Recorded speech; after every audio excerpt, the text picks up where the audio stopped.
Jesus Christ, Yeshua. Total nation doubt about Christ. Christ Yeshua that came from Israel is the Holy Spirit of our God, the Father, that sit in the throne in heaven.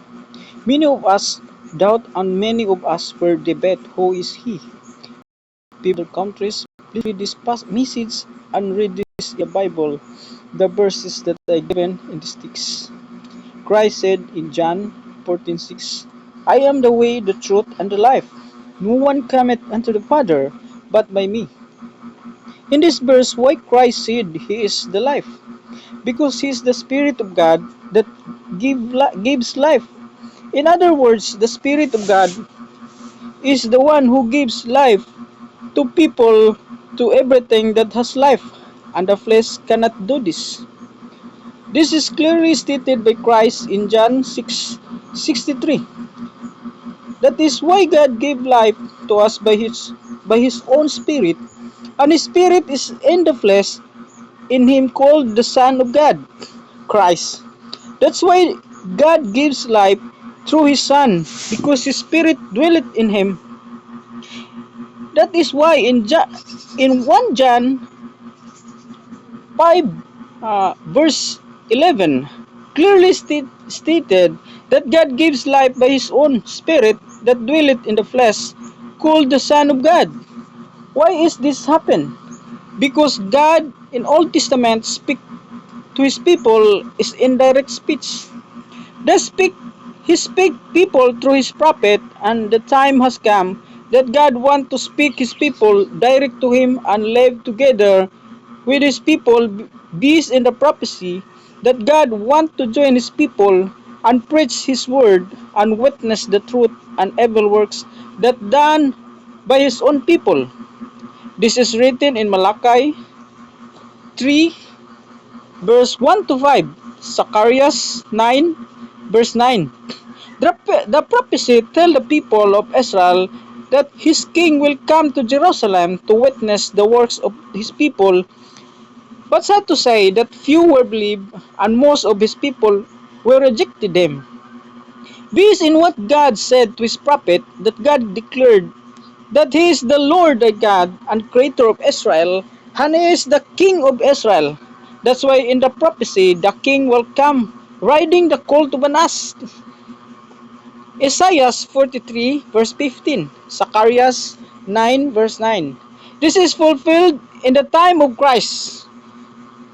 Luke 19 verse 28 to 44. In this passage, Christ wept and said, Jerusalem will be conquered by enemy because they do not believe in their God in his visitation to save him. So, we come back to our topic that Jesus Christ, Yeshua, is the Spirit of God. Many people say that Christ didn't exist in Old Testament. My friend, I say unto you that Christ is already existed, even heaven and earth, not yet created. In Old Testament, God created all things through His Spirit. No one created by God in any other option. All created by His own Spirit, because His Spirit is the power and wisdom of God. In Genesis chapter 1 verse 1 to 2, the Spirit of God moved upon the water. He is the one who created that God want to make it. Example, if God said, let there be light, the Spirit of God is the one who created all what God want to make, because His Spirit is the power of God. In Old Testament, Christ is the Spirit of God that move upon the water. That's why Christ is the power and wisdom of God. This is from 1 Corinthians chapter 1 verse 24. Even in Quran prove that Jesus is the Spirit of God. Surah An-Nisa chapter 4 verse 171. Even though we are not making Quran as a reference, but many people need other proof to support your statement. That's why we did it. God bless all. I hope many of you understand about the Master of God and Christ. That's why in heaven, Christ and God is the light of heaven. Revelation 21 verse 23. And the glory and the honor and the power is belong to his Lamb, Christ, and God. Revelation 5 verse 13 to 14. Revelation 22 verse 3 to 4. All people will fall down to worship God and to his Lamb, Christ. Revelation 7 9 to 17.